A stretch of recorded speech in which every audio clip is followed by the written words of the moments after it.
All right, hello, welcome back to Unqualified Analysis. The show is zero qualifications, zero credentials, and just about zero will left to live. The Vikings do that to you sometimes, but what else is new? Today we're going through week 15. Only 3 short weeks left of the regular season. Football's almost over. I'm already depressed, folks. I'm pre-depressed already. I was depressed before I even found out about the only 3 weeks left in the regular season. Probably another month after that in the postseason. But you know what? It just added to the depression. Okay, but we got a lot of stuff happening this week. Heartbreak for your boy. More coaching firings. Guys that are still just dead in the water, and plenty more. I mean, we got the Cowboys making Stephen A laugh once again. It's the gift that keeps on giving, truly. But we got lots of stuff to get to, and I'm going to try to get to it in a reasonable amount of time this time around because I am tired, both mentally and physically. So let's just crack this bad boy open, shall we? Oh, also, at the end of this thing, stick around or fast forward all the way to the end if you're just here for the gambling picks. I got 3 for you in this episode going into next week. Just basically looked at them as the game was ending last night on Sunday night. So I mean, we got a couple. I like the board, liking the board for next week thus far. That being said, let's crack right into this thing, shall we? Let me just get a quick gulp. Probably gulp down the rest of this coffee. Yep, that'll do it. And let's crack into this thing, shall we? Starting off on Thursday night, we had a murder on live television, just by the only way you can put it. Raiders, I mean, won us some money in emphatic fashion. I'll say that right now. It was 42-0 at halftime. I don't know what you say to your team if you're Brandon Staley, other than saying, boys, do what you want in the second half. I'm fired either way. And ended up being 63-21. Just beat the hell out of them. Easton Stick had a good game in garbage time. That's the credit I can give him there. The Chargers look like they quit from, I don't know, the first play of the game pretty much, and that's all she wrote. And as expected, that's all she wrote for Brandon Staley and Tom Telesco for that matter, former GM now of the Chargers. Both of them were fired on Friday morning after this game.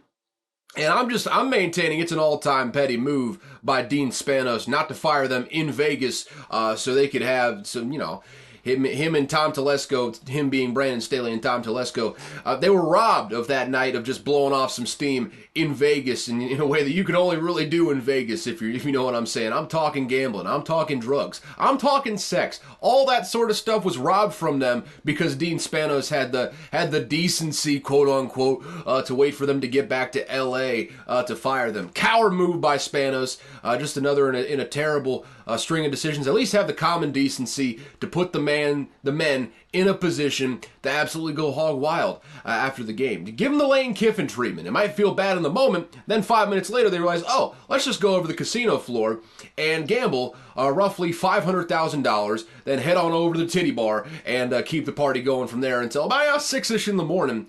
That's classic Dean Spanos right there, man. It's a guy that just can't get anything right for the LA Chargers. However, on a serious note, because Justin Herbert is in this franchise, they're a god-awful team this year. They're in cap hell going forward. They got a lot of work to do, especially on the cap side. They got some tough decisions to make after this. Probably a lot of guys that in that spending spree were brought over by Tom Telesco. Likely not going to be with the team anymore. But, however, since you have Justin Herbert in the building, this is already the most attractive job on the market, and I think that it's going to be hard-pressed to find any job more attractive, especially with a clean slate. And usually, I mean, the biggest piece, the hardest piece to find, quarterback, you've already got a bona fide top 10, sometimes a top 5 guy in the building in Justin Herbert. You bring in an offensive coach like Ben Johnson, you bring in a quality GM candidate, which always a nebulous market to go into, quite frankly. I don't know who the hell is good at personnel evaluation, and I'm not sure that the guys making the hiring decisions really know who's good in that department either. They just kind of like, hey, who's that guy that I met the other day, had a couple drinks, shot the shit, and just had a good time with? Yeah, hire him. He seems like a guy I could have a beer with, as Jerry Jones would like to say. Well, Jerry Jones wouldn't have a beer, he'd have a Johnny Walker Blue with him, but that's besides the point. Hey, you bring in a good GM, you bring in a guy like Ben Johnson. This thing, I mean, they could be a playoff team as soon as next year, really. I mean, the bottom of that division, I don't see the Raiders getting a whole lot better. I mean, yeah, they're 6-8 this year, but they're kind of in a weird situation where they got to hire a GM after this year. Hopefully they stick with Antonio Pierce. I think Antonio Pierce has done enough this year to earn a go at the head coaching spot. I think that's... I already made a mistake passing over Rich Bisaccia when he led you to the playoffs in the wake of the John Gruden fiasco. Don't want to make the same mistake twice by not sticking with Antonio Pierce, I would say. That's just a me thing. Just a me thing. Geno Smith, by the way, starting tonight for Monday Night Football. How about that? I'm not sure it's going to make a whole lot of difference. Got Matty Patricia out there calling plays on defense, the madman himself. But yeah, that's a thing. That's a thing. Yeah, he's dealing with a groin injury. Whatever. Anywho, yeah, Chargers just got the hell beaten out of them, and we'll have to see where it goes from here. Even with all that stuff going on, though, even with the cap hell that they are in, I think it's a pretty attractive situation that can probably pick from the litter as far as what head coach they bring in for next season, especially since they're going to have a solid draft pick. I don't know if they're going to win a single game from here on out. I mean, they're 5-9 right now.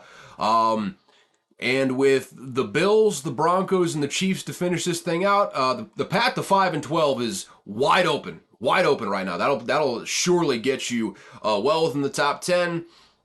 Maybe get you a guy like Marvin Harrison Jr. if some of those teams ahead of you decide to go either the offensive line or certainly the quarterback route is a possibility. Could get a guy like Roma Dunze out of Washington. It's a really, really deep receiver class, and you got no one but Keenan Allen out there. So there's a lot of possibilities to go with, or you could go with a defensive player. Their defense does stink, so always a consideration you got to make there.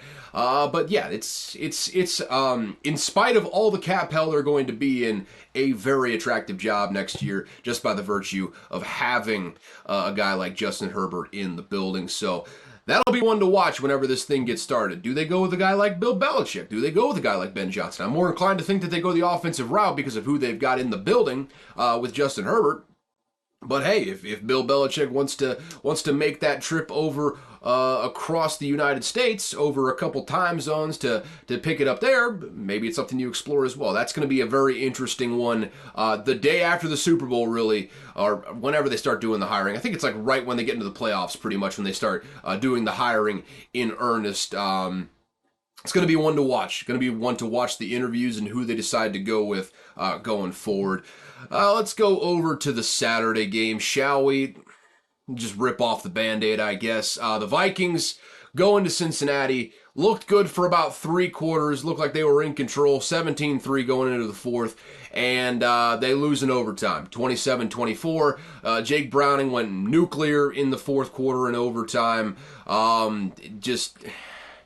Nick Mullins had some just what the hell are you doing sort of interceptions. We had some attempted tush pushes where you had maybe the smallest guy on offense, not named Jordan Addison, trying to push Nick Mullins from behind. I don't know why you don't go with like a Ty Chandler or you motion TJ Hawkinson, God forbid, behind the quarterback. I assure you Brandon Powell is not doing a whole lot of good pushing Nick Mullins in the ass. If anything, that's just a little bit of extra weight on the bench press for the defensive lineman. I mean, when you got 2 guys on just plowing down on Garrett Bradbury, I don't think Brandon Powell is going to make a whole lot of difference pushing behind Nick Mullins. Seriously questionable play calling there at the end of the game. Also questionable officiating. We had one down at the goal line that probably should have been a touchdown. They didn't get time to review it, or Vikings didn't take a timeout. Either way, it's all sadness. Nick Mullins played good enough, though, to where he's going to be the starter next week. That's already been announced. And hey, Ty Chandler, 132 yards on the ground and a touchdown. Jordan Addison had his first 2 touchdowns in quite some time without, with the new quarterback in there. There are some good things to take away from this. It's just, man, we pooped right on the bed sheets in the fourth quarter and overtime. It was terrible. It's weird. The defense, Brian Flores, give him all the credit in the world, I think has not gotten enough credit. I mean, I think the smart football people have given him a lot of credit for being very creative scheme-wise. I don't think he's gotten enough credit for just how undermanned this defense is to where he is still getting consistent pressure, holding teams down for the first 3 quarters. The problem is in the fourth quarter, I think over the course of the whole season, if not like the last several weeks or so, they're like the 31st ranked team in scoring allowed in the fourth quarter. We've just been bad. Just been bad for no apparent reason that I can find anyways. I'm not exactly an expert in that sort of thing, but I don't know if it's just dropping into prevent or if teams start to get the hang of the scheme towards the end of the game or something like that.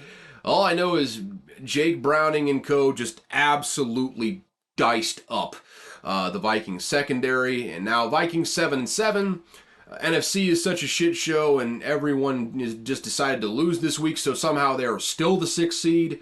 My former co-host Zach took me a little bit too seriously when I said in anger after the game, I don't even want this team to make the playoffs.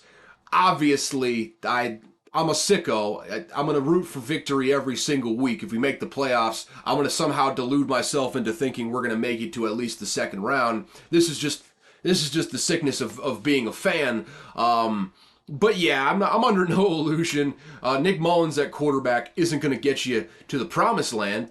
Probably good enough at this point to get to the playoffs. The problem is we got 3 divisional opponents, 2 of them being the Lions twice in these final 3 weeks. It's going to be a tough row to hoe going forward here for the Vikings, and not looking forward to it. Not looking forward to it one bit. Boy, and this is a phrase that I never thought I would say just 2 short years ago. Boy, do I wish we had Kirk Cousins, man. This is a tough time without Kirk Cousins. Hell, if we had Kirk Cousins, we might be right in the thick of it for the division right now. I think if we had Kirk Cousins, we don't lose against the Bears. We certainly don't lose against the Broncos. I don't think we lose this game against the Bengals. I think we're legitimately looking at a 10-4 team if Kirk Cousins is in the lineup. It's a big old what if game that we'll never really find out the answer to.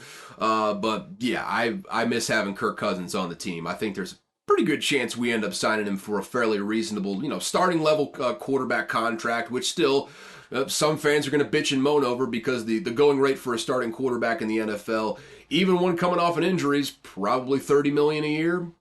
Got the cap space to spend though, and even if we're bringing in a rookie quarterback, having a guy like, and I've said this before, Kirk Cousins is probably the very best bridge quarterback you could possibly ever ask for in the NFL. But I defy you to find a better bridge quarterback in the NFL than what Kirk Cousins will provide if we do draft a quarterback next year. So no matter what, I'd love to see Kirk Cousins back in the lineup next year, even coming off of that Achilles. Maybe he won't have the mobility that he's had in previous years, but I'd love to see him back in there. He's, especially under the Kevin O'Connell scheme, he has flourished in ways that I did not think possible when Mike Zimmer was the head coach. So yeah, I'd love to see it going forward here. Bengals, man, I think I said it last week. It's worth saying again. Zach Taylor is so much better of a coach than I thought he was. I apologize, man. I thought he was just a Joe Burrow merchant, just skating by on the strength of having a ridiculous quarterback and then a ridiculous set of receivers. Having Jake Browning in there, it has shown me a lot with just how good this guy is at calling an offense, scheming around what he has. Obviously, the receivers and the weapons in that offense help immensely, but got an average at best offensive line to work with. All the credit in the world goes to Zach Taylor, man. He coordinated a hell of a game. I would venture to say outcoached Kevin O'Connell in this game, which, by the way, this is one thing I want to kind of address too, kind of nip in the bud. If you're calling for Kevin O'Connell to be fired, you're an idiot. You're an idiot. You're stupid. You are brain dead. An IQ well below 100. I'll tell you that right now, because he's been one of the best coaches, if not the best coach, in that hiring cycle where we got him before the 2022 season. So let's just stop that right now. No one's getting fired after the season, because the Wilfs are a good ownership group that aren't going to act irrationally in that situation. Kwesi Adofo-Mensah's just got to get in his bag with getting... couldn't hurt to draft more linemen. Certainly defensive linemen. We need about 1 million of those. Cornerback. We got holes all over the roster still. Hopefully we can keep Brian Flores this season. I've got a sneaking suspicion that lawsuit that Brian Flores has hanging over the NFL is going to preclude him from any future head coaching opportunities until that thing is resolved. Even then, we're in an era where teams would much rather have a offensive-minded head coach than a defensive-minded head coach, if for no other reason than if you get a quarterback in the building, do you want a guy that is constantly hiring a new offensive coordinator because the quarterback is playing so well and that guy's available, or do you want the offensive coordinator to be a head coach? Obviously, the Vikings had their way of doing things, and if you have that offensive coordinator being a head coach, you got the continuity there for the quarterback to just kind of grow in one system for a while. I understand it. That being said, with all that's hanging over Brian Flores' head, it feels pretty likely that the Vikings will keep Brian Flores as the defensive coordinator, which is kind of why I love the hire, cynically speaking.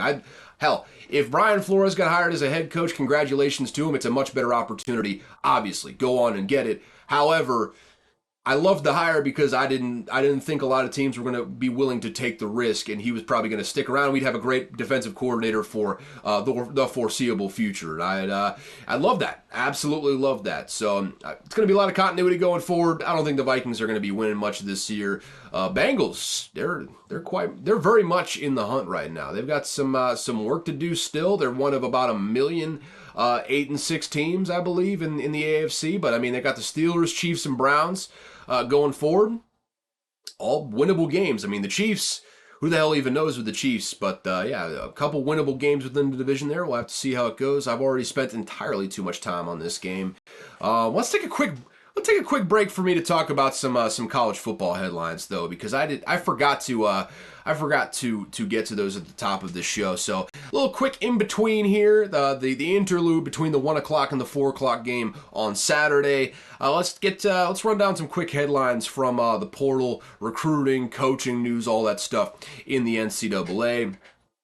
First and foremost, Kyle McCord actually not going to Nebraska. I am dumb. Fun fact there. Also, Donovan Raiola is the one that coaches at Nebraska. That would be Dylan Raiola's uncle, not Dominic, his father. Yeah, it was quite a week for your boy last week when reporting on Nebraska. Also, Dylan Raiola made it official today as I am recording this. He flipped his commitment from Georgia to Nebraska. Huge, gigantic get from Matt Rule over there, building a hell of a program. I've said it before, I'll say it again. He's going to get that rig rolling, if not next year, maybe the year after or the year after that. It is only a matter of time before he gets Nebraska back to winning 9, 10, 11 games in a given year. This is just what Matt Rule does. He builds programs. He does a damn good job at that. On the subject of Kyle McCord, actually ended up committing to Syracuse, so a shout out to the new head coach there. Who's it? Fran Brown, doing a hell of a job there, getting some good recruiting wins. The former defensive backs coach at Georgia. Shout out to him. However, no offense to Syracuse, but just judging by the option of either Nebraska in the Big Ten, ascending program, or Syracuse in the ACC, which is a lesser conference, going up, with a new head coach in the building, I would assume that the starting job at Nebraska was not a guarantee for old Kyle McCord in there, which is, weird situation. But hey, good for Kyle McCord landing on his feet. I suppose he will definitely be the starter at Syracuse. And like I said, hell of a get for Fran Brown there over with Syracuse. A couple portal headlines. First and foremost, former All-SEC running back for Arkansas, Rocket Sanders. He is on his way to South Carolina. Big pickup for a bad rushing team last year. That should help them immensely. Got to get some offensive line help in there, obviously, but Rocket Sanders certainly helps out a lot for Shane Beamer and co. Huge get there. Also, Ole Miss. It pains me to say, but they're, just flaming, burning, white hot as the damn sun in the recruiting portal. They have the number one portal class right now. They just landed Juice Wells in the portal. That is one of a bevy of 4 stars or better, wide receiver, defensive line all over the place. They got 10 wins this past season. They're obviously trying to make the push going into this 12-team playoff era for not only a playoff spot, but a high playoff seed. It pains me to say it, but Ole Miss is looking fierce next season. That offense is looking mean, and they're getting a lot of defensive commits. The number one player in the portal right now, Walter Nolan, a transfer from Texas A&M. Really, I think the only 5-star in the portal right now. He is currently crystal balled to go to Ole Miss as well. So yeah, I hate it. I can't say I like it, but credit has to be given where credit is due. Ole Miss is having a hell of an offseason thus far, and we're not even at National Signing Day just yet. So buckle up. It could get interesting. Mississippi State's had wins of their own. Still looking for a couple big-time recruits, though. We got it. We got a 4-star defensive end today, so it's a start. But I'm just waiting for that Florida job to come open so Lane Kiffin can take the Florida job and take his entire roster at Ole Miss with him. That'd be ideal. That would be absolutely ideal, and I'd laugh. I'm just saying, I'd laugh. Either way, what else we got here? A couple coaching headlines. Former Indiana head coach Tom Allen, he was fired by Indiana this offseason.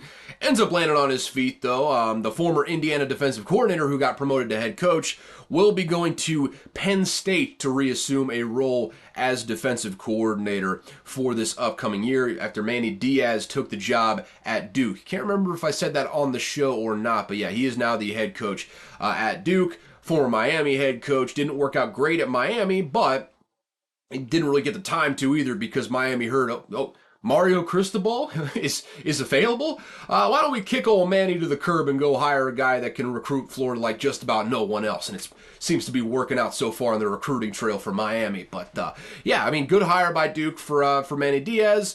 I don't know enough about Tom Allen's resume, quite frankly, to say whether the hire by Penn State is a good one. Getting a former head coach in the building is not necessarily a bad idea, though. I think this is probably a solid hire for Penn State.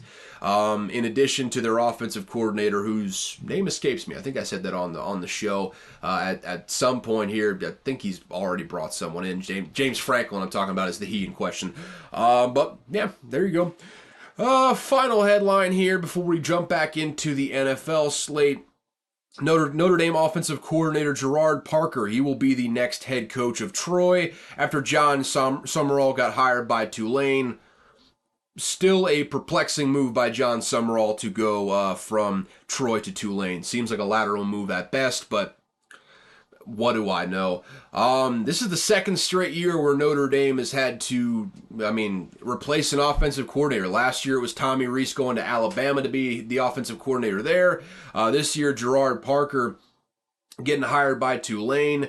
Marcus Freeman going to have to keep going into the bag and picking up new offensive coordinators. We'll see if it works out well this upcoming season, but Troy has his new head coach in Gerard Parker, and there you go. There's your headlines. Let's get back into the NFL, though, shall we? Also, a time check. What are we at? 23 minutes? Making good enough time. I just got to keep on blowing through these things. You shut up, Adobe Creative Cloud. I don't need to hear your bullshit right now. Steelers versus Colts. Colts beat the ever-living shit out of them. even with a skeleton crew in the backfield, even with Gardner Minshew tossing the pigskin, they still won with ease. They got shut out in the first quarter, but I mean, there's just a flurry of points in the second. Really, in the final three quarters, they outscored the Steelers 30-7. It was not close by the end here, even with Zach Moss going out with an arm injury. I believe X-rays were negative on that, so possibility he's back next week. But they were running out like Tyler Goodson, Iowa's own Tyler Goodson, Trey Sermon, who's now been on like 16 teams or something. That's an exaggeration, but it feels like he's been on 16 teams. Like I said, a skeleton crew in the backfield they're running out there, and it didn't even matter. They were able to just run away from the Steelers. They're talking about Mike Tomlin getting his job taken away from him. Which, hey, I would imagine Mike Tomlin, a lot like Andy Reid whenever the Eagles fired him back in the day.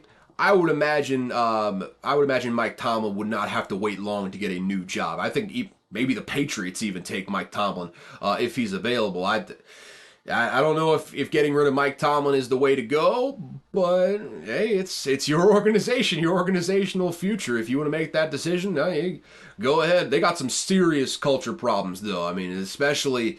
I don't want to single anyone out, but the wide receiver core has been much maligned this year. A lot of attitude issues, a lot of stuff leaking out of the locker room you wouldn't usually see.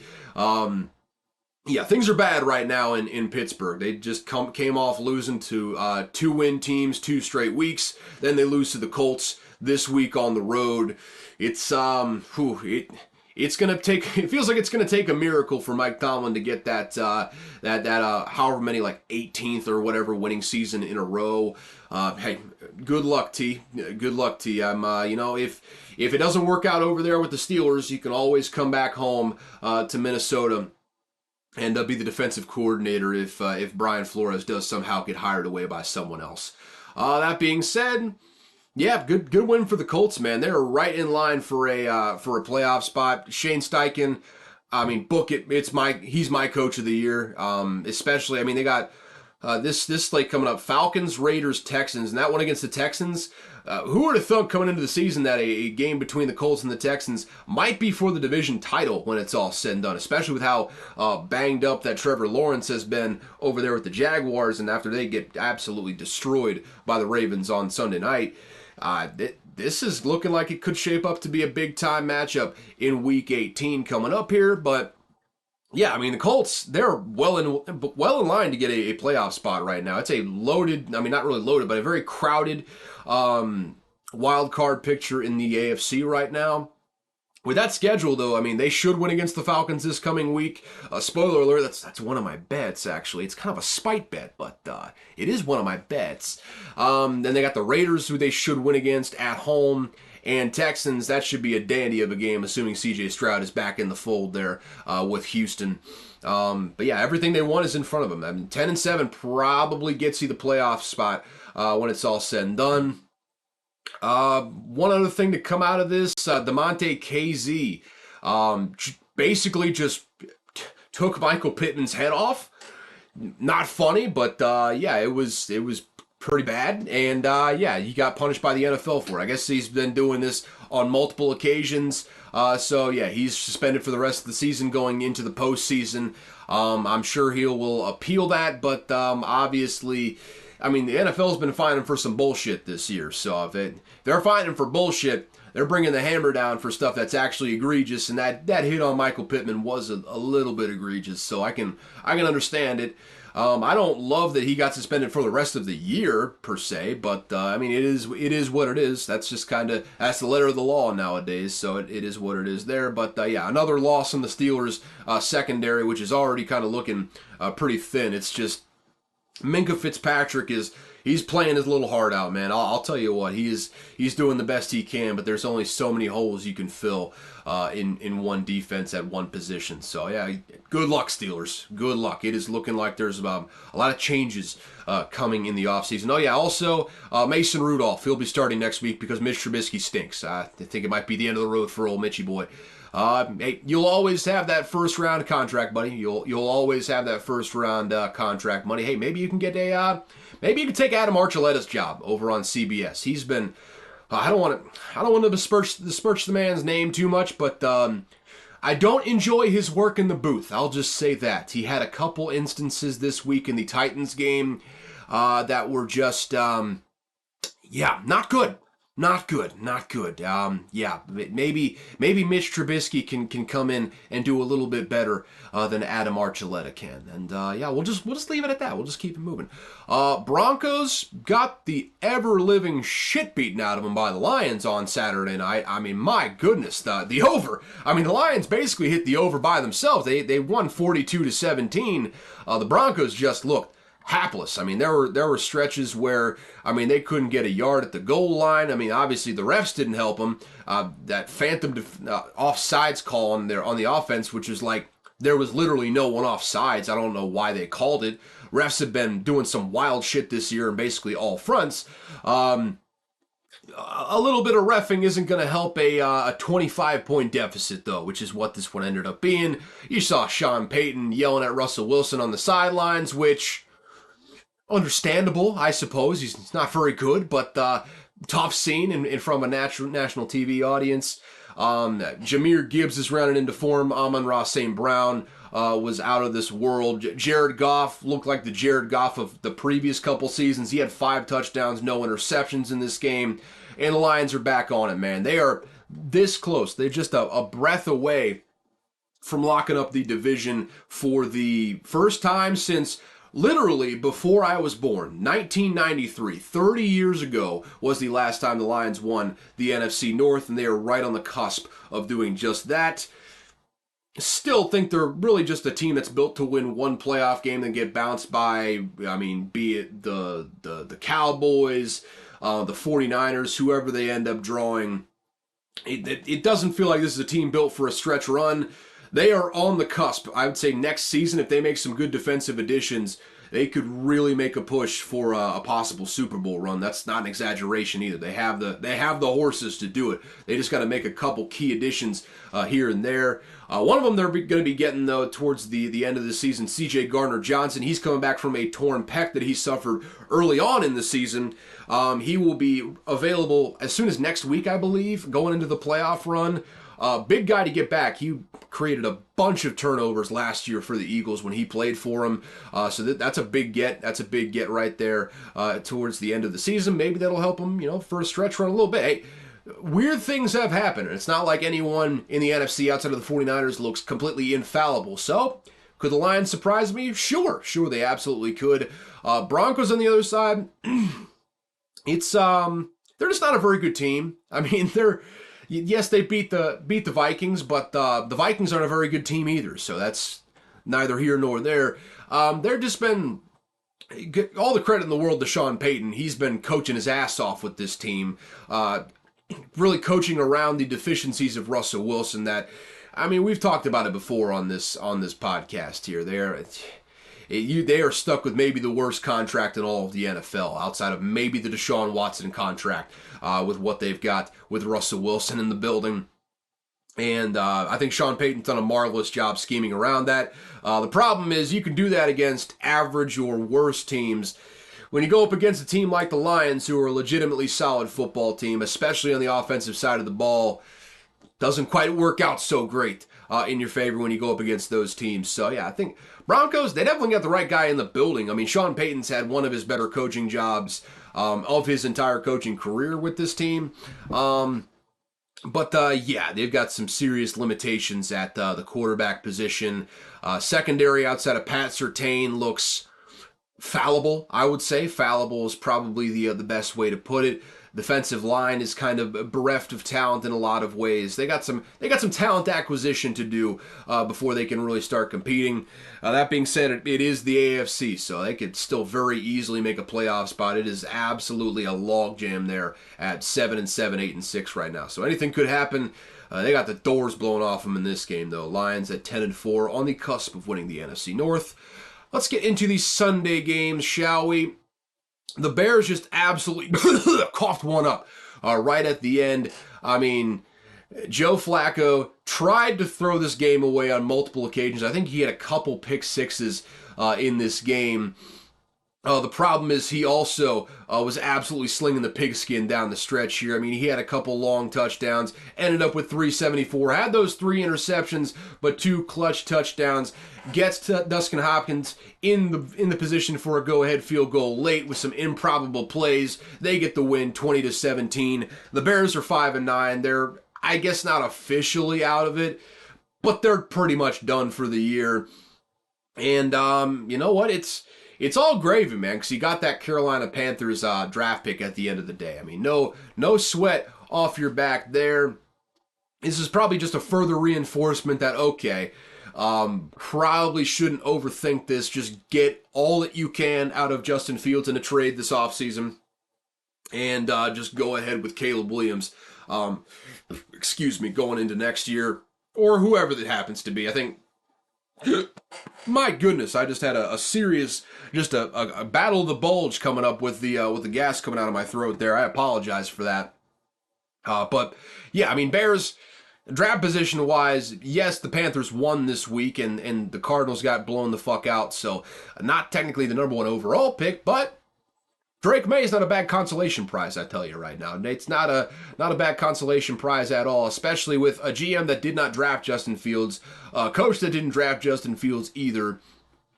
Probably a good idea to just go ahead and pull the plug on that one. Still yet to be seen what the future of Matt Eberflus is, but with the way that Bears defense has been playing, which all credit to them, they have been playing very, very well, and they've still probably got a couple additions away from having a really solid personnel group over there. I think probably would lean towards keeping Eberflus another year, but that's still very much up in the air, I would say. Browns, though, 9-5. 9-5. I mean, Kevin Stefanski, I mean, just a glorious chin and all, putting together his own kind of coach of the year resume. I mean, 7-1 at home this year. I mean, you had Deshaun Watson go out. You had Nick Chubb go out, who was, I mean, the entire offense before he went out pretty much. In the face of all that, still 9-5 in one of the toughest divisions in all of football. Really, all the credit in the world to them. They are very much in line for a playoff spot right now. I'm not sure how deep they're going to get in the playoffs with Joe Flacco as your quarterback, but hey, they're all the credit in the world for even getting to this point. They could have a very much a coach of the year candidate on their squad as well with Kevin Stefanski. So yeah, I mean, Browns get a win there. Wasn't pretty, but a win is a win. Let's talk about a game that wasn't exactly pretty for one of the teams. The Packers. My goodness, did Baker Mayfield just dice up Joe Barry's defense. 381, 4 touchdowns, no interceptions on the day. I mean, just absolutely demolished the Packers secondary. The Packers reaffirmed that Joe Barry was going to be the defensive coordinator going forward after the game. The plan is to keep him.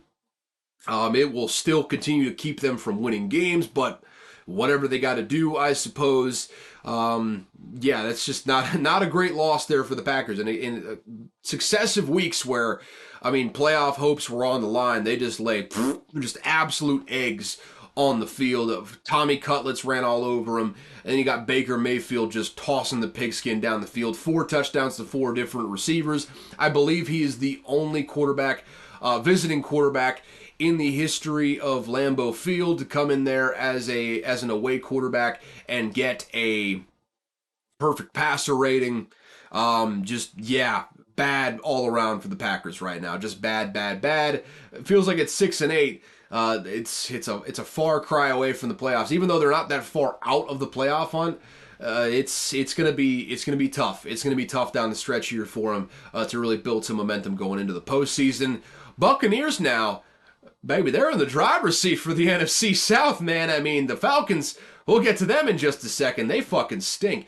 But, man, I mean, between the Buccaneers, the Falcons, the Saints, I mean, certainly not the Panthers, but those other 2 teams, Buccaneers are playing the best of those teams right now, man. I mean, the Saints got a win yesterday to stay in that divisional playoff race, but I mean, the Buccaneers, man, they're kind of turning it on. Todd Bowles getting the boys playing. a lot better than I thought they would be this year. Probably giving him another year at the helm, if I had to guess, unless they just fall apart down the stretch here, end up at like 7-10 or something. But hey, Baker Mayfield having a bit of a resurgence, showing that he's probably going to be at the very worst a backup for the next decade and change in all likelihood. Hey, things are good. I mean, times are good down there in Buccaneer land. They're doing well, and they've got what could be a game for the division title the last week of, well, second to last week of the season. They're playing the Panthers the last week of the season, so that should be a win. They're at the Panthers, which, hey, it's been an obstacle for teams before, certainly this past week. We'll get to that in just a second. Yeah, I mean, Jaguars, who aren't playing well, could be playing against C.J. Beathard there on Christmas Eve this next week. Then they got the Saints and the Panthers. It's all right in front of them. If they win out, I think they certainly end up getting that division title. Well, yeah, they would absolutely get the division title because one of those wins would be over New Orleans, and at that best, New Orleans would be 9-8 at their very, very best. So yeah, winning out gets them the division title, gets them hosting a playoff game in the first round. So hey, ceiling is the roof for this team, man. Ceiling is the roof. Credit where credit is due. On the other side, I would strongly suggest a coordinator change at the defensive coordinator. You know, just a friendly suggestion from your local Vikings fan here, Caleb. Joe Barry stinks, and maybe you should go with a defensive coordinator who notably doesn't stink. Just a thought. Jordan Love's still solid though, so hey, man, good for you there. It looks like you got your quarterback for the future, so that's good. That's good. Clean up the mechanics, but other than that, no, solid. Texans without C.J. Stroud in the concussion protocol for this game versus the Titans. They had Case Keenum starting, and initially didn't look great. Didn't look awesome there in the first half. He throws a pick six. The Titans were up 13-3 at halftime. Then all of a sudden, the Miracle Man just goes to work. We remember the Minneapolis Miracle back in 2017, which is, one of the highlights of my football watching career here. He did it again in this one. Takes the Texans all the way back, gets them to overtime, and in overtime hits, I believe it was Daria Gumbawale, down the sideline for like a 40-yard play, gets them in field goal range, 2 seconds left, Kaim and Fairbairn hits it, nails it, Texans 8-6, very much still alive, a win that was, they absolutely had to have without what's his name, C.J. Stroud in the lineup. About the name, yeah, okay, cool. Either way, I'm reading tweets on the side here. My brain is all sorts of scrambled like eggs, scrambled like a motherfucker right now. But 19-16 wasn't pretty, but they get the win. Titans, they're 5-9. Will Levis, their promising looking young quarterback, had one good drive to start the game. Didn't end up going great after that, but then ultimately, I believe it was in the fourth quarter, he goes out with a high ankle sprain. That's what it was diagnosed as today. Quarterbacks are different, so he'll probably be week to week or something like that. I don't know. We'll see. Might be Ryan Tannehill time there for the rest of the season. They're not going to make the playoffs, so no reason to really drag this thing out. Hey, gritty win by the Texans, though, man. Gritty win. This could ultimately be the one that they look back and say, yup, that was the one that ultimately got us the division title here in the AFC South. The Jaguars who aren't playing well, and the Colts who are really playing well, all very much in it for this division title. And they could have 2 playoff teams. I doubt they have 3 playoff teams in this division, but certainly possible. AFC South, way better than we gave credit for coming into the season. So, hey, shouts out to all of them. Outside of that, yeah, we'll just keep it moving. Jets got eliminated from playoff contention for the 13th straight season, longest current streak in American pro sports, not just football. I'm talking basketball, baseball, hockey, and football. All of it. No one's been worse, and no one has a worse playoff drought currently than the New York Jets. Miami just beat the piss out of them, 30-0. Zach Wilson had a head injury that they were saying wasn't a concussion, then just went into the concussion protocol, I believe, today. So yeah, definitely not a concussion, just a head injury. What else? Yeah. People get head injuries all the time that aren't concussions. Come on, guys. What are you, sheep? So you just believe that every head injury is a concussion? Come on. Brains just get wiggly sometimes. It's okay. But yeah, I don't really expect a whole lot of changes for the Jets. And honestly, there were rumblings like, hey, if they won this game, Aaron Rodgers probably gets cleared. He probably comes back for that game against the Commies next week. So would have been right. I'll notch that in my belt of things that I was right about. But yeah, the Jets didn't get the win here. They got absolutely smoked by the Dolphins. Even without Tyreek Hill, didn't matter one bit. Jalen Waddle picked up the slack admirably. 8 receptions, 142 yards, a touchdown. Raheem Mostert got 19 touchdowns on the year. Now, I believe he set the franchise record for touchdowns in a season. He's having an incredible year.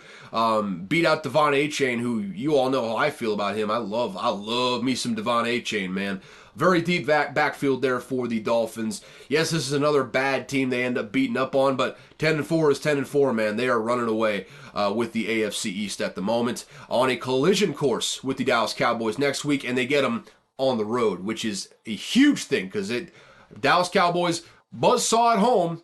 Not so much on the road, so that'll be one to keep an eye on going forward.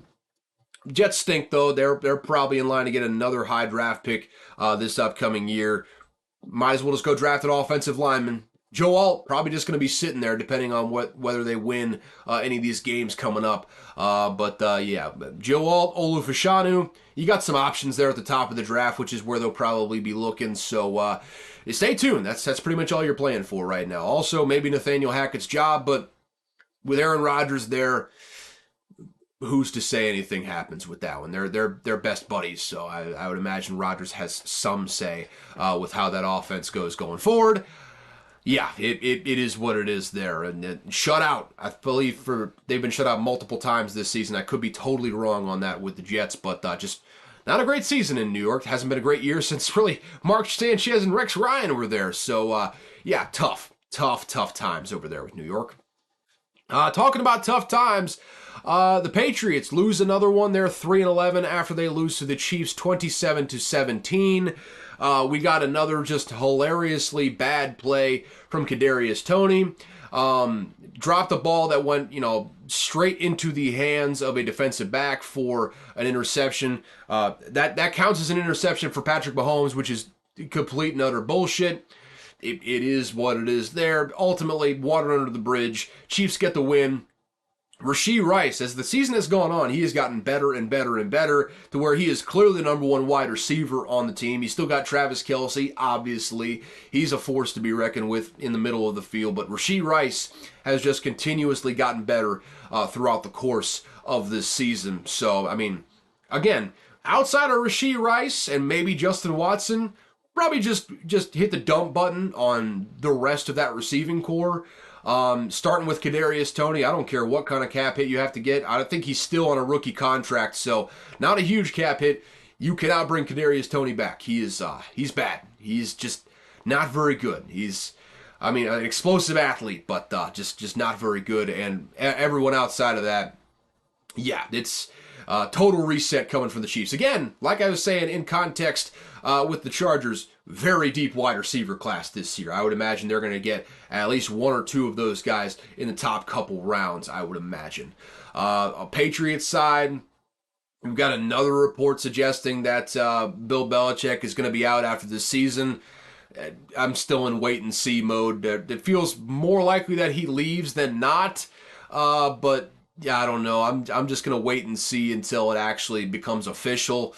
I don't know. I don't know there what that's going to end up being, but we'll see. We'll see. It can't keep going on like it has gone, at least on the offensive side of the ball. That's for damn sure. Otherwise, nothing's going to change. But 3-11, the worst season that Bill Belichick has probably ever had. So, not great times in Patriot land, but they're going to have a really high pick. Probably going to end up being a quarterback. We shall see. There's a lot of needs, especially on that offensive side of the ball, so could be anything up at the top there. The Saints, that Tommy Cutlets run was fun, wasn't it? They just absolutely abused the man. Anti-Italian discrimination, as the Saints defense was saying, grazie, prego, doing the old Italian hands there. the signature celebration, I suppose you could say, for Tommy DeVito, and the Saints get the win 24-6. The fact of the matter was, one of those teams was pushing for a playoff spot. The other one was the Giants. So, yeah, Saints took care of business there. They are trying to just keep on winning until they get to that matchup with the Bucs. Again, that'll likely tell the tale on who wins the division there with the NFC South. No disrespect to that final week of the season, but the Saints and the Bucs coming up in Week 17, that is going to be a monster matchup for both teams. It could all be over this next week, though, because the Saints are on the road at the Rams, and I really like the Rams in that spot, too. Also, they play the Falcons in Week 18, which I don't care how fucking terrible the Falcons have been. They always play the Saints tough, and the Saints always play them tough. It is a rock fight every single time those teams end up playing. So, just based on schedule dynamics, I feel like the Bucs got a much better, easier path to get to the promised land than what the Saints do right now. Also, I'd say the Bucs are probably a better team overall than what the Saints are right now. But hey, they get the win when they needed it. They just got to keep stacking those up, and they'll get to where they want to go. Derek Carr, solid game in this one. 3 touchdowns, no interceptions. I would say there's still rumblings in that building, to say the least. I guess we'll talk about it now. The only bet that I lost over the course of this weekend, 5-1 otherwise, on fire on my picks this week. The Falcons. They lose a robust 9-7 game with about 15 people in the stadium at Carolina. This was kind of a joking sort of thing going around that David Tepper bought up all the tickets just so they wouldn't have the embarrassment of the listed price being like 45 cents to get into the Panthers game. I don't think that's far from the truth, because there was literally there could not have been more than 5,000 people there, maybe. That's a big time, maybe 5,000 in the stadium right there. I mean, it was damn near empty in that place, looking like a baseball game at the Oakland A's over in that stadium in Carolina. And the attendance, as far as tickets that were sold, was like 77,000. So something smells slightly, just a little fishy there with that attendance. I think David Tepper, being as rich as he is, could spare a couple million just to make sure that he bought up all those tickets and bumped up those numbers there, just so he wasn't getting blacked out on the national television circuit. I assume anyone who is stuck watching this game wishes the game was blacked out. Quite frankly, though, it was bad. It was bad. Desmond Ridder is god awful, terrible. Looks like he's getting benched for Taylor Heineke again. And I once again continue to wonder why you didn't go after Lamar Jackson. I understood where you were going as far as trying to commit to Desmond Ridder this past offseason. If he works out, it's a guy in a rookie deal who's very cost effective as far as building around. But to not even go after Lamar Jackson, boy, that's a head scratcher. That's a head scratcher right there. Also, man, Arthur Smith. You got to do yourself some favors, man. Like the head scratching usage of all the weapons continues to happen. Drake London, Kyle Pitts, Bijan Robinson, all once again kind of no-shows in this game. Play calling. I mean, Tyler Algier led the team in carries, which once again, what are you doing, man? I want you to stick around. I think you're a dynamic play caller and a really good schemer of run game. But Jesus Christ, you're not doing yourself any favors there, Arthur. And I'm sure if you do get fired, you're going to find yourself right back in Tennessee once again. Mike Vrabel, I'm sure, has got the spot just waiting for you to come on back in. But my God, can you at least try to keep your job? Like, just try. Just try. You cannot lose this game. I know it's on the road. You don't exactly have a home field advantage for the Panthers, though. There was no one there. There was absolutely no one there. Yes, the game was sloppy, but with the way you scheme up a run game, that should play right into your favor there, Arthur. It's just a bad scene all around. They had probably the best roster in the entire division, and they just pissed it all away. Pissed right down their legs, shit their pants while they were at it too, and I would say the Falcons are probably out of it. They're not technically out of it, but At 6-8, probably out of it here in the NFC South. And you know what? Good riddance, man. I'm done betting on them for sure. In fact, I've got a spite bet on them coming this very week, which they could come back and bite me straight in the ass. But just the principle of the matter right now. I'm pissed. I'm pissed at the Falcons right now for what they did to me. The only bet that I lost, I would like to reiterate that. The only bet that I lost this weekend. Anyways, let's move on from that. Also, Panthers. I mean, hey, you're pissing in the Bears Cheerios, which I love to see. I love to see. You're no longer the number one overall pick. That pick that you sent to the Bears. So hey, that's a bright spot, I suppose. Poor Bryce Young. Poor Bryce Young. Anyways, the Commanders go on the road to the Rams, and the Rams get the win 28-20. Got a little bit interesting there at the end. Really, just from a covering perspective, had a 2-point conversion just sitting there. Jacoby Brissett was in late for still not entirely sure what reason. I don't know if Sam Howell was banged up or just simply not playing well. But he got pulled for Jacoby Brissett late. Jacoby Brissett scores a touchdown, and they go for 2. And if they went for 2 and they got it, that would have been the second bet that I lost of the day. But thankfully, they don't get it. They preserve the cover for me. 28-20, the Rams get the win. They're 7-7. I think they're currently in the 7th seed in the playoffs right now. And they got a matchup with the Saints coming up this week. So big time implications for that final playoff spot coming up in that game this coming week.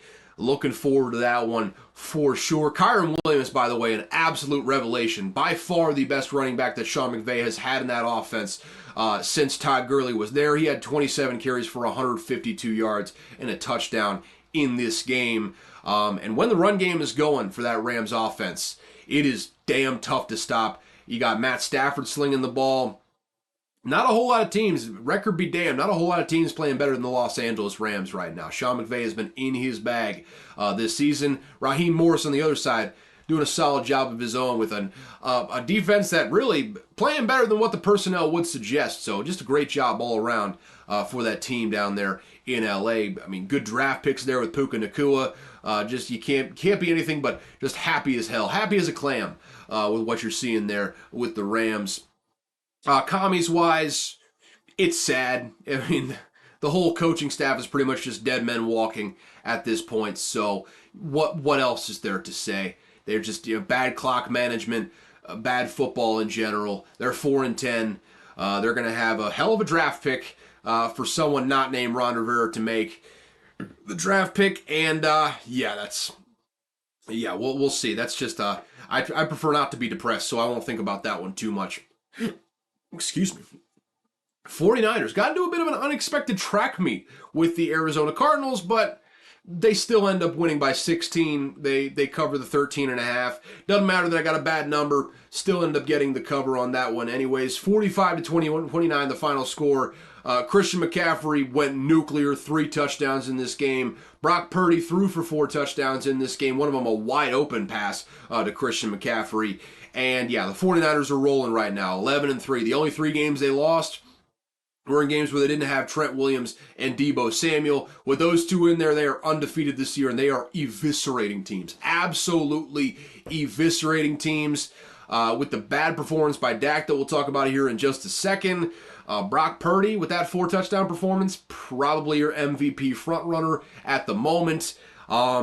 And he made the case for Christian McCaffrey to be MVP after the game, which ironically probably strengthens his own MVP case because voters are idiots and they love the storyline. Oh, he's such a humble guy. Look at him giving credit to all of his teammates. Well, I want him to be MVP even more this year. That's just, it's a dumb narrative award. They need to change it up a little bit. It is what it is there. Looks like Brock Purdy probably in the driver's seat, and honestly, he's playing an absolute juggernaut of an offense, but he's quarterbacking it better than just about anyone has. I would say probably even better than Matt Ryan that one year he had with the Atlanta Falcons. I mean, Brock Purdy is slinging the damn ball. Don't get me wrong. He's easily a top 10 quarterback this year, and he's playing better than just about anyone in the league right now. Just from an efficiency perspective, from top to bottom, he has been one of the best, if not the best quarterback in the entire league as far as his numbers are concerned this year. So if he were to get the MVP, wouldn't be shocked. Wouldn't be shocked in the least. Cardinals, actually, no, the Cardinals are 3-11. So, yeah, I think the Panthers do still have the number 1 overall pick. So, hey, you're still sitting there, still sitting pretty for Caleb Williams if you are the Bears at this very moment. But, yeah, Cardinals, we'll see. I mean, the Cardinals is the Cardinals. We don't have to spend a whole lot of time on them. You all know what it is there. Got Trey McBride though. Got Trey McBride, nice little rookie tight end there. 10 receptions, 102 yards, and you still got Kyler Murray playing very well this year in Spurs. Just needs a little bit of help around him. So hey, good stuff. Good stuff to build off of. Just not a whole lot on the roster overall. The Bills just beat the piss out of the Cowboys. It was shitty. It was rainy. Josh Allen had less than 100 yards. He had a quote after the game saying he feels like the kid in the group project that did nothing but still got an A. Pretty apt comparison because James Cook was the offense yesterday. I mean, 25 carries, 179 yards, a touchdown on the ground, and the Bills just, like I said, eviscerated the Cowboys 31-10. Dak Prescott, bad game, 134 yards, 1 interception. They got into opponent territory like 3 or 4 straight times in the first half and came away with nothing. That should tell you just about all you need to know about how this game ended up going. It was a shellacking, a bloodbath. In this one, if you are a Cowboys fan, I have got an excuse for you to lay out there for people who give you shit this week, though. I would probably be one of those people, by the way. So this is just, this is just game. I'm just putting you on it right now. It would appear that like half the team for the Cowboys, like at least like half the starters, had a stomach bug this week. They had the flu, threw off their rhythm in practice. So if anyone comes at you like, oh, the Cowboys stink, they're frauds, just tell them, hey, the whole team was sick, man. The whole team was sick. We couldn't get a full week of practice in. That's what's going to happen. The Bills are a really good team, right? And you can't go into a team like the Bills. You can't go into that house, into that madhouse there in Buffalo and say, let's just do this thing when everyone's just busting out of both ends. You got butt piss city. You got puke coming out of the mouth with reckless abandon. You can't win a game like that. You simply can't win a game. So they're just putting you up on a little bit of game. If anyone tries to give you shit, just tell them, hey, you can't win a game when you got butt piss city going around the locker room. That's a damn fact. That's a damn fact. Impressive win by the Buffalo Bills though. They're 8-6. I think they need a little bit of help ahead of them right now, but I mean they got through a gauntlet of the Eagles, Chiefs, and Cowboys going 2-1 in that stretch. 2 of those games being on the road. The only game they lost was a nail biter to Philadelphia, 37-34. Now they still have the Dolphins in Week 18, which would probably be a consequential one at the very least for the Bills. Dolphins might be resting starters in that game, but for the Bills, going to be a very consequential one. But you got the Chargers, who are hapless. They should win that game this upcoming week. And then they got the Patriots, who get the revenge there. I don't know why you lost to them 29-25 earlier in the season, but you got a chance to make it right coming up there. Then you got the Dolphins in Week 18.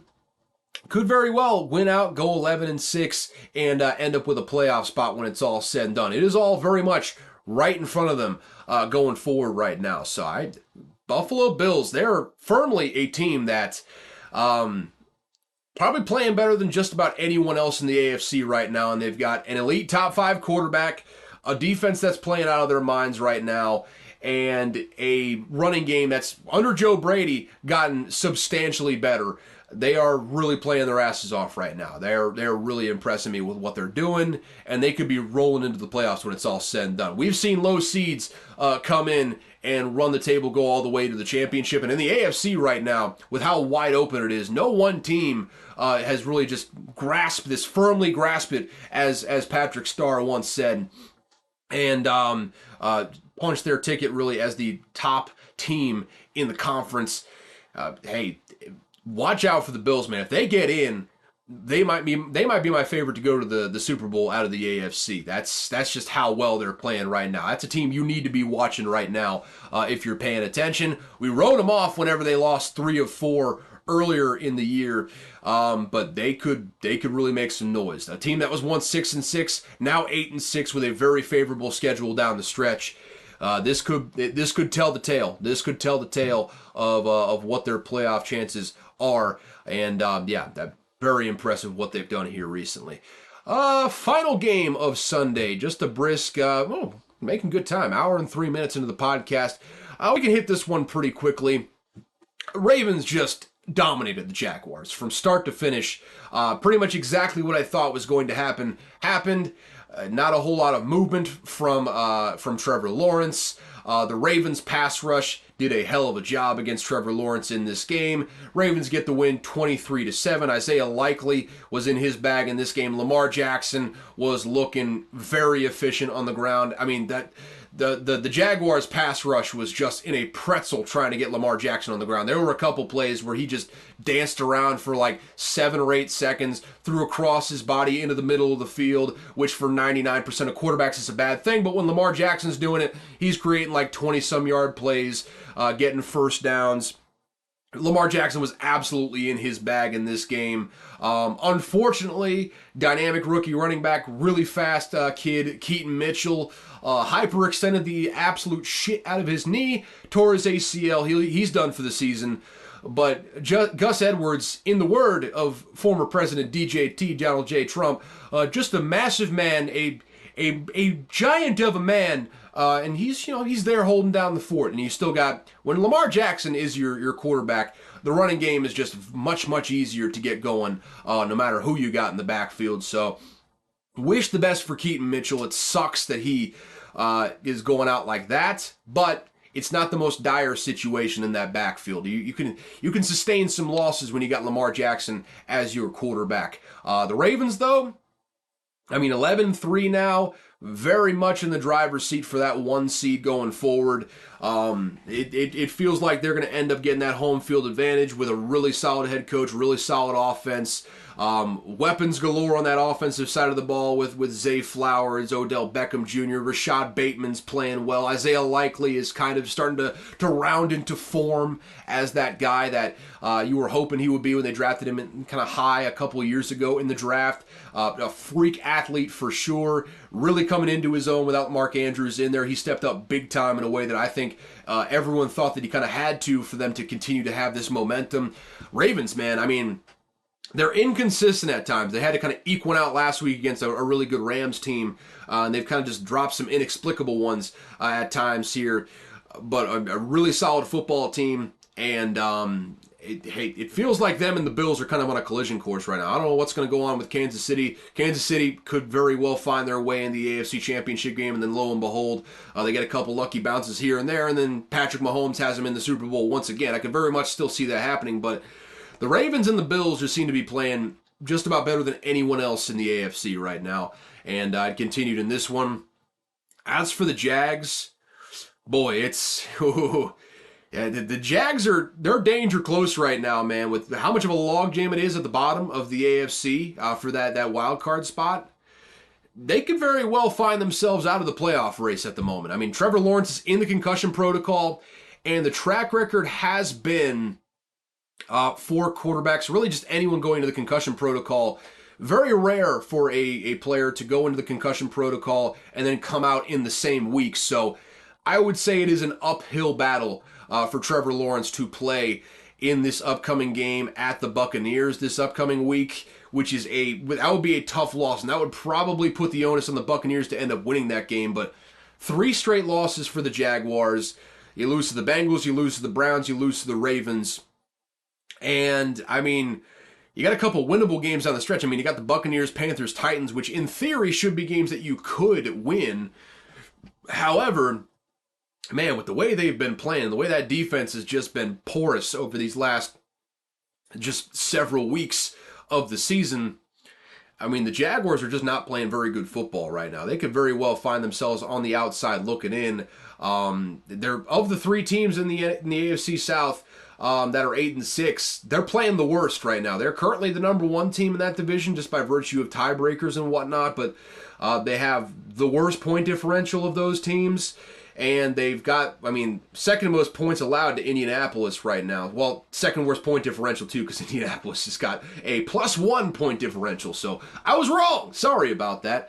But yeah, it's just, it's not been looking good for the Jacksonville Jaguars down the stretch right now. It feels like, I don't know if they're going to end up making the playoffs. I don't know if they're going to end up making the playoffs. It feels like Houston and Indianapolis might be the teams that make the playoffs out of this division, which you told me that coming into the season, boy, I would have got you drug tested, man. You must be high. That's what I would have told you. But yeah, it's tough times in Jacksonville, and you got to be asking some serious questions about defensive personnel for sure, offensive play calling. Everything's got to be looked at if you bring this roster into the season and you end up missing the playoffs. Still got everything they want in front of them, but right now it's not looking pretty. It is not looking pretty right there in Jacksonville at the moment. That is it for the recap right now, though. So, with that said, let me just quickly get you a couple picks, and then we'll get on out of here. So, coming up this week, and I'm going to add more as the week goes on, just a couple, actually got 4 picks for you to end this thing off. Just a couple that I found favorable, and that at least one of them that you probably want to move on quickly because it's moving very quickly in the direction that I bet it. First and foremost, we got the Rams -4 versus the Saints on Thursday night. I love that line. I think the Rams are a head and shoulders better team than what the Saints are right now. I think they can force the Saints to turn the ball over. I think they can get pressure on Derek Carr, and I think they can stop the running game with Aaron Donald there in the middle. So I love that. I absolutely love that line at the moment. I'm just trying to figure out. Give me just a second. Got to bring up week 16. Yep, and that is still -4, so you can still bet that. Also, got the Packers at the Panthers. If you're giving me -4, I know the Packers have been playing bad here recently. It's actually moved to 4.5, -5 in some places, so I would move on that quickly if I were you. If you're looking to bet that line, yeah, I think the Packers. They haven't been playing well, but they're playing well enough to beat the damn Panthers right now and beat them soundly. So yeah, -4. Love that line for the Packers this upcoming week. I got the Colts at -2. That's a full disclosure. That's a spite bet. They're playing at the Falcons, and the Falcons are on my shit list. They're on my do not bet list for the rest of the season. Really, maybe until the end of time because it's the Atlanta Falcons. I'm seeing some 1.5s in some places. I think basically just specifically FanDuel, I think, has a 1.5 out there for you. I got them at -2. I think the Colts win this game by a field goal or better. I don't know how close it's going to be, but I think the Colts are going to win this game, so I got them at -2. And the 49ers, I have got them -5 versus the Ravens. The Ravens have been playing very, very well recently.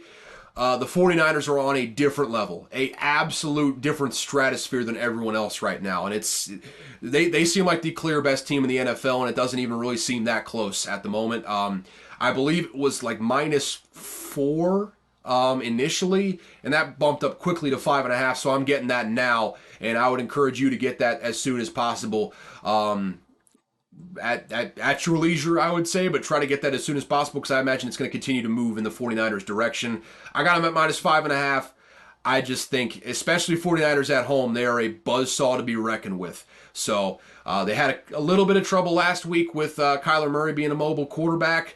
I would anticipate that still being a problem with Lamar Jackson this upcoming week, but the nightcap on Christmas, I am taking the Ravens, not the Ravens. I'm taking the 49ers over the Ravens -5.5. Give it to me. So yeah, Rams -4, Packers -4, Colts -2, 49ers -5.5. So yeah, there you go. There are your early picks. I'll probably add another 2 or 3 going into the weekend, so stay tuned on Thursday for that. With that said, though, thank you so much for tuning in to Unqualified Analysis. We do this twice a week, Tuesdays and Thursdays.